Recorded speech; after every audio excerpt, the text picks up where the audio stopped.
upon this topic, factors affecting evaporation. That is, कौन कौन से वो फैक्टर्स हैं, वो मैथ्स वाला फैक्टर नहीं, ये फैक्टर है कि कौन कौन से वो पॉइंट है, कौन कौन सी वो चीज़ें फैक्टर्स हैं जिससे कि इवेपोरेशन हमारा अफेक्ट हो जाता है, नेगेटिवली भी और पॉजिटिवली भी अफेक्ट होता है. So let's see this. सबसे पहले हमें देखना है कि इवेपोरेशन है क्या, and majorly we are confused in evaporation boiling, तो उसे भी देख लेंगे. सो इवेपोरेशन है क्या? Evaporation is a process of conversion of liquid to gas due to escaping of particles from liquid surface even below boiling point is called evaporation.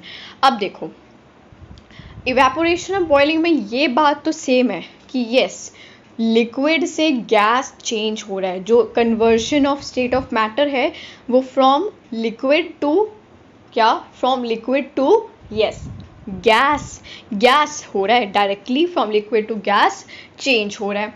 ये एक बात है कि हाँ, conversion of liquid to gas due to escaping of particles from liquid surface is called evaporation.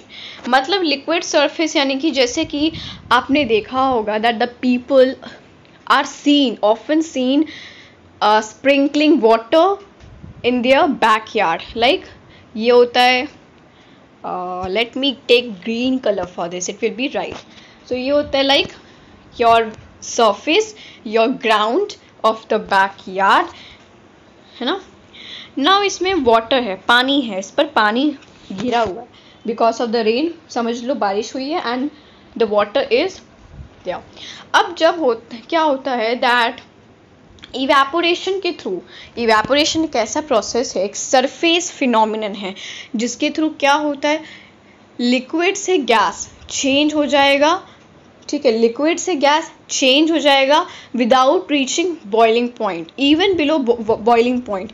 Boiling point पहुंचे नहीं कि evaporation यानी कि लिक्विड टू गैस चेंज हो गया.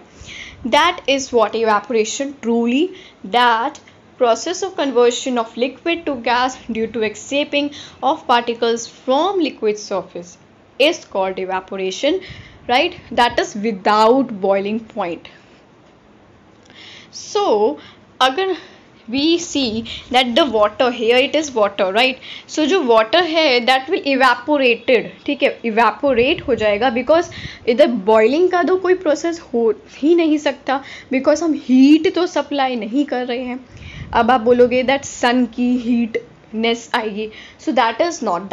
हीट इज़ जब हम टेम्परेचर को असलियत में बहुत रेस करते हैं एंड उसका बॉइलिंग पॉइंट जब आएगा तो दैट चेंजेस. बट इसमें क्या होता है, इवेपोरेशन में बॉइलिंग पॉइंट आता ही नहीं. इसमें ये सरफेस फिनोमिनन है. जो भी हीट मिल रही है सराउंडिंग से जो भी हीट मिल रही है उसी हीट को यूज़ करके, नो मैटर कि जो हीट है वो बॉइलिंग पॉइंट से नीचे है, बट उसी हीट को यूज़ करके जो एक पार्टिकल होता है लिक्विड का, that each and every particle of the liquid change हो जाता है.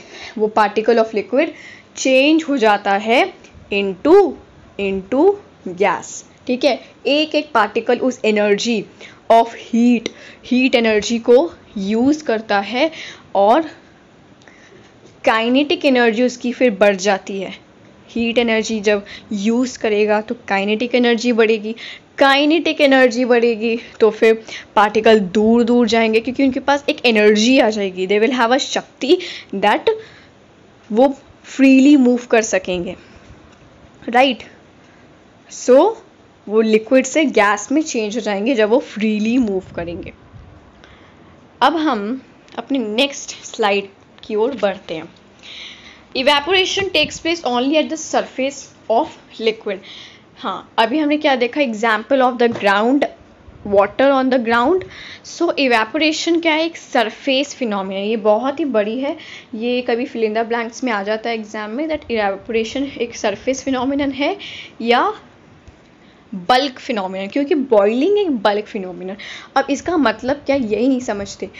सरफेस फिनोमिनन का मतलब है जो conversion of state of matter हो रहा है, यानी कि लिक्विड टू गैस में जो चेंज हो रहा है, that only takes place at the surface.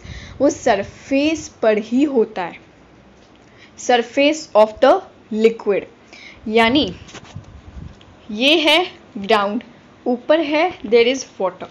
So only जो ऊपर जो सरफेस पर हमारे वाटर पार्टिकल्स होंगे, जो सरफेस पर जो वाटर पार्टिकल्स होंगे, सबसे पहले उनका इवेपोरेशन होगा, ठीक है, उनका इवेपोरेशन होगा। फिर जब ये इवेपोरेट हो जाएंगे उसके बाद नीचे वाले लेयर्स भी साथ साथ ही होंगे। सरफेस फिनोमिनन है, बल्कि अगर हम देखें जो बल्क फिनोमिनन, जो बॉइलिंग है, दैट इज बल्क फिनोमिनन, क्योंकि ये कंटेनर है, जब इसको हीट करेंगे, नीचे से हीट करेंगे तो सारे पार्टिकल एक साथ हीट होने हैं। लेकिन इवेपोरेशन में जब हम हीट तो अपने आप से प्रोवाइड कर ही नहीं रहे हैं, वो तो एक नेचुरल फिनोमिना है इवेपोरेशन, लेकिन बॉइलिंग तो हम कर रहे हैं। तो इसके ऊपर है ये वाटर, ठीक है। तो इधर क्या हो रहा है, ये जब ये एक सरफेस फिनोमिना है, जो सरफेस है, बस सरफेस से जो पानी है that will evaporate. I hope आप समझ पा रहे हो। Evaporation takes place only at the surface of the liquid के सरफेस पर होएगा, ठीक है। अब evaporation takes place even at room temperature, because evaporation does not need a suitable, evaporation does not need a particular temperature, it is not stubborn like the boiling जो है उसे सिर्फ बॉइलिंग पॉइंट चाहिए, but evaporation does not need any